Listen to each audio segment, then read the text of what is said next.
Hello बच्चों, आज हम एक नए चैप्टर की शुरुआत करने वाले हैं और ये चैप्टर कक्षा 10वीं से होगा। और कक्षा 10वीं से भाग ए से इस चैप्टर की शुरुआत करने वाले हैं, अर्थात साइंस 1 से शुरू करने वाले हैं।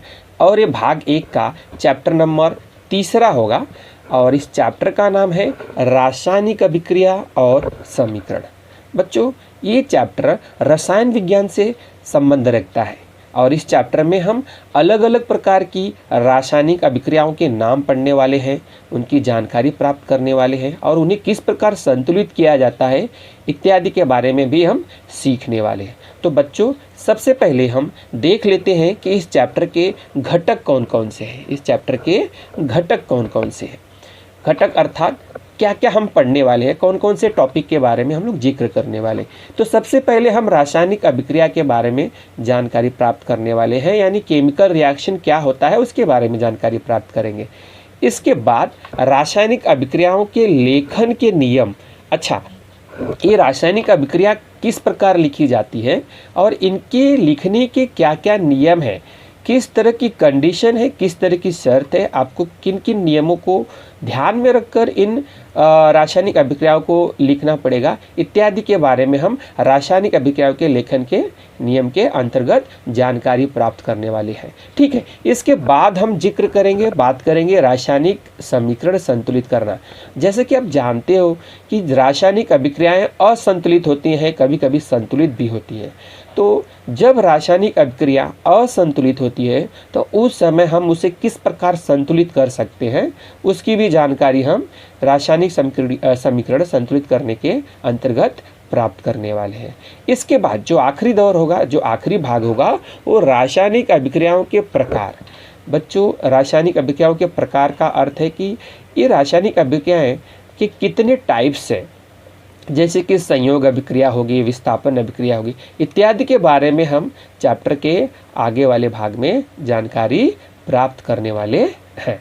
ठीक है बच्चों, तो बढ़ते हैं हम अगले स्लाइड की तरफ और जानकारी प्राप्त करते हैं कि भौतिक परिवर्तन क्या होता है। बच्चों, भौतिक परिवर्तन और रासायनिक परिवर्तन ये आपने कक्षा 7वीं और 8वीं के विज्ञान में पढ़ा है, फिर भी हम इस चैप्टर की शुरुआत कर रहे हैं तो इसके बारे में जानकारी प्राप्त करना अनिवार्य हो जाता है कि भौतिक परिवर्तन यानी फिजिकल चेंज। परिवर्तन का मतलब होता है, भौतिक का मतलब होता है फिजिकल और परिवर्तन का मतलब होता है चेंज, भौतिक परिवर्तन। ठीक है बच्चों, तो सबसे पहले इसकी परिभाषा देख लेते हैं, फिर इसके बाद हम इसका स्पष्टीकरण देखते हैं। देखिए, इस परिवर्तन में द्रव्य का संगठन, ध्यान में रखिए, इस परिवर्तन में द्रव्य का संगठन जैसा है वैसा ही रहता है। ठीक है, अर्थात किसी भी नए पदार्थ का निर्माण नहीं होता है। जरा ध्यान दीजिए, यहाँ पे एक इम्पॉर्टेंट बात कही गई है कि किसी भी नए पदार्थ का निर्माण नहीं होता है। अब इसका मतलब क्या है, परिवर्तन तो हुआ लेकिन कोई नई चीज़ प्राप्त नहीं हुई, नई चीज़ प्राप्त नहीं हुई। अब इसे हम एग्जाम्पल के उदाहरण के सहायता से हम लोग समझने की कोशिश करते हैं कि नई चीज़ क्यों प्राप्त नहीं हुई।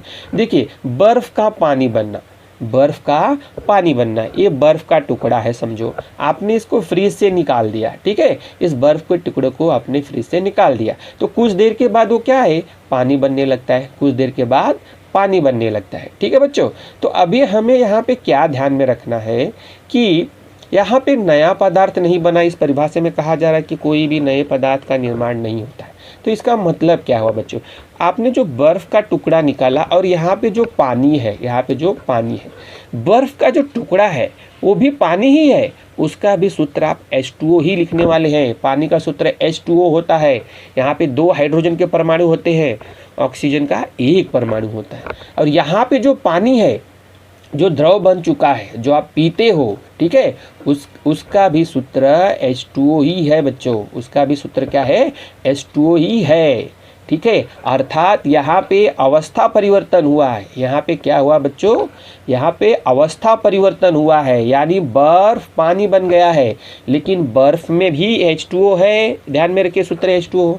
और जो पानी बना है और जो पानी बना है उसका भी सूत्र H2O ही है, यानी किसी भी नए पदार्थ का निर्माण नहीं हुआ है, किसी भी नए पदार्थ का निर्माण नहीं हुआ है। अर्थात द्रव्य का संगठन, उनकी जो बनावट है, उनके कणों का जो वो जो कण है, जिस प्रकार उनकी व्यवस्था की गई है वो जैसे कि तैसे ही है।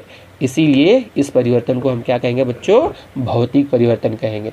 इसी प्रकार आप पानी का वाष्प बनना, पानी का जो भाप बनता है ना बच्चों, पानी को जब आप गर्म करते हो तो भाप बनता है, उसका वेपर बनता है, तो पानी का भी सूत्र आप H2O ही लिखेंगे, और ये जो भाप बनेगा, वेपर बनेगा, उसका भी सूत्र आप क्या लिखोगे?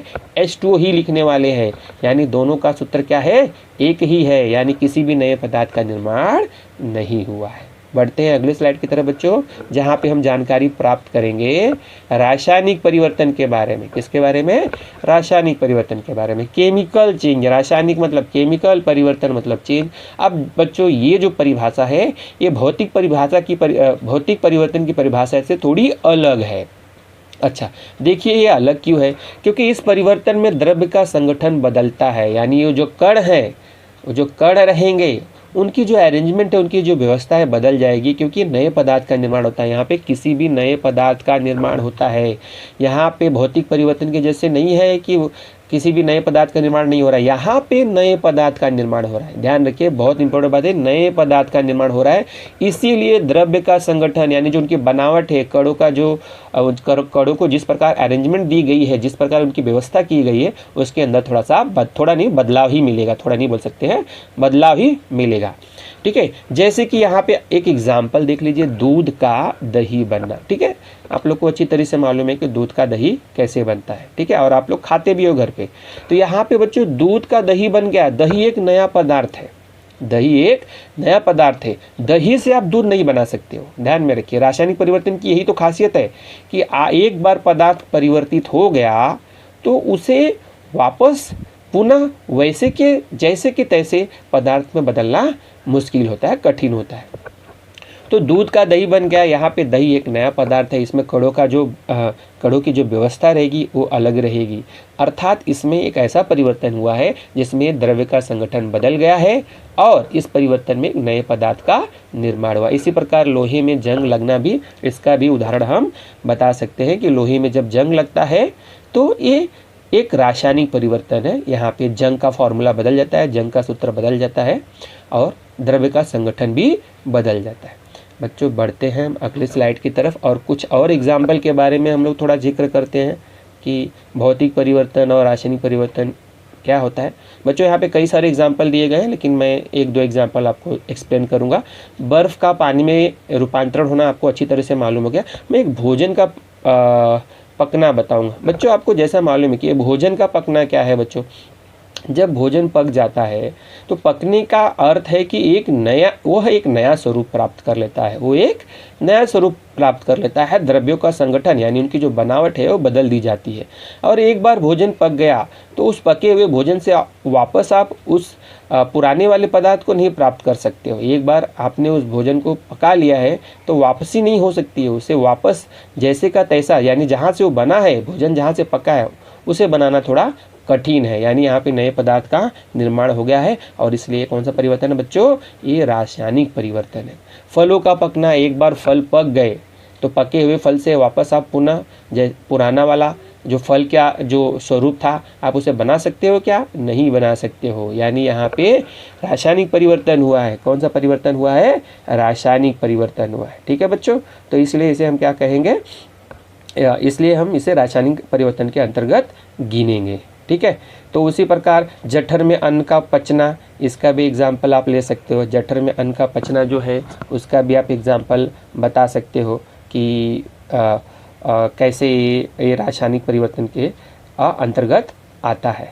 ठीक है बच्चों, इसी प्रकार नैप्थेलिन की गोली को हवा में खुला रखने पर उसका आकार कम होना, क्योंकि नैप्थेलिन की गोली जो हवा में रखी जाती है वो रासायनिक परिवर्तन के द्वारा ही उसका आकार जो है कम हो जाता है, केमिकल चेंज की वजह से ही कम हो जाता है। ठीक है बच्चों, शाहाबादी फर्श पर, काले फर्श पर नींबू के रस का दाग दिखना। बच्चों नींबू के रस का दाग दिखना अर्थात वो भी रासायनिक परिवर्तन ही है। यहाँ पे द्रव्य का संगठन बदला है और नए पदार्थ का निर्माण हुआ है। ठीक है, यानी उसका स्वरूप बदल गया है। ठीक है।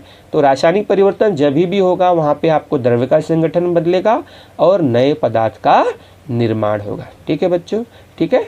बढ़ते हैं हम अगले स्लाइड की तरफ। बच्चों अब हम जानकारी प्राप्त करेंगे कि ये प्रतिकारी पदार्थ क्या होते हैं और परिणामी पदार्थ क्या होते हैं। देखो बच्चों, प्रतिकारी या अभिक्रियाकारक या अभिकारी पदार्थ ये एक ही नाम है, ठीक है। तो आप कंफ्यूज मत होइएगा, ज़्यादातर बुक में अभिकारी पदार्थ बोला जाता है। तो ये पदार्थ अभिकारी पदार्थ क्या होते हैं। अब हम रासायनिक प्रक्रियाओं, रासायनिक अभिक्रिया जो होती है वो किस प्रकार की होती है, उसे कैसे बैलेंस किया जाता है, अब उसकी तरफ हम लोग बढ़ रहे हैं। चैप्टर के अगले हिस्से की तरफ बढ़ रहे हैं, इंपॉर्टेंट पार्ट की तरफ हम लोग बढ़ रहे हैं। रासायनिक परिवर्तन में भाग लेने, परिभाषा देखते हैं। रासायनिक परिवर्तन में भाग लेने वाले पदार्थ को प्रतिकारी पदार्थ कहते हैं। देखिए जो लोग भाग ले रहे हैं, अब जो पदार्थ भाग ले, यार यहाँ पे एक एग्जाम्पल दिया गया है, उससे आप अच्छी तरह से समझ पाओगे। यहाँ पे कार्बन प्लस ऑक्सीजन, सी मतलब कार्बन, O2 मतलब ऑक्सीजन गैस है। जब ये प्रक्रिया करते हैं, जब इनका रिएक्शन होता है तो क्या बनता है बच्चों, बनता है आपको क्या बनता है, CO2 यानी कार्बन डाइऑक्साइड गैस रिलीज होती है, बाहर जाती है। अब इसमें CO2 कैसे बनी बच्चों, ये ध्यान में रखना जरूरी है। CO2 तभी बनी जब कार्बन और ऑक्सीजन एक दूसरे से प्रतिक्रिया किए। अगर ये कार्बन और ऑक्सीजन दोनों नहीं रहेंगे तो क्या CO2 बनेगी, नहीं बन सकती है। और कार्बन और ऑक्सीजन में से कोई एक भी रहेगा तो भी CO2 नहीं बनेगा, यानी दोनों का रहना अनिवार्य है। तो इसमें भाग कौन ले रहे हैं, किनकी उपस्थिति जरूरी है, तो कार्बन किसकी उपस्थिति जरूरी है बच्चों, कार्बन की उपस्थिति जरूरी है और ऑक्सीजन की उपस्थिति जरूरी है। ठीक है, तो ये पदार्थ भाग ले रहे हैं और भाग लेने वाले पदार्थ ही अभिकारी पदार्थ कहे जाते हैं। ध्यान में रखिएगा, भाग लेने वाले पदार्थ ही अभिकारी पदार्थ कहेंगे या प्रतिकारी पदार्थ कहेंगे या अभिक्रिया कारक पदार्थ कहेंगे। समझ में आया बच्चों, ठीक है। तो आपको परिभाषा अच्छे समझ में आई। रासायनिक परिवर्तन में भाग लेने वाले पदार्थ को क्या कहेंगे, प्रतिकारी पदार्थ कहेंगे, अभिक्रिया या अभिकारी पदार्थ कहेंगे। ठीक है, अच्छा भाग लेने के बाद कुछ न कुछ नया पदार्थ बना, है ना, कुछ न कुछ नया पदार्थ बना। तो अभी ये पदार्थ क्या हो जाएगा, ये पदार्थ हो जाएगा परिणामी पदार्थ। क्या होगा, परिणामी, रिजल्ट पदार्थ या उत्पाद जो बन रहा है। अच्छा, पिछले स्लाइड में मैंने बताया कि कार्बन और ऑक्सीजन तो भाग ले रहे हैं, ठीक है, तो प्रतिकारी पदार्थ हो गए। लेकिन कुछ तो कुछ बन रहा है ना, CO2, तो जो बन रहा है वो उत्पाद होता है, वो क्या होता है, रिजल्ट, परिणामी पदार्थ होता है। क्या होता है, परिणामी पदार्थ होता है। ठीक है बच्चों, तो इसकी परिभाषा देख लेते हैं, बहुत ही आसान है। रासायनिक परिवर्तन में बनने वाले पदार्थ को परिणामी पदार्थ कहा जाता है या उत्पाद कहा जाता है। ठीक है, तो इस प्रक्रिया में, इस रिजल्ट में, इस एग्जाम्पल में आपको क्या दिखाई दे रहा है, क्या बन रहा है बच्चों, इसमें CO2 बन रहा है। तो जो बन रहा है उसे ही हम लोग क्या कहेंगे, उत्पाद कहेंगे। एक सिंपल सी भाषा में बताऊं बच्चों कि कैसे आप पहचान सकते हैं। देखिए, कोई भी रासायनिक अभिक्रिया में एक एरो लगाया जाता है, एक तीर लगाया जाता है। ठीक है, तो ये जो तीर के लेफ्ट साइड में रहता है ना, जो लेफ्ट साइड में रहेगा वो प्रतिकारी पदार्थ या अभिकारी पदार्थ होता है, और जो राइट साइड में रहेगा यानी दाहिने तरफ जो रहेगा वो परिणामी पदार्थ होता है या तो क्या होता है, उत्पाद होता है।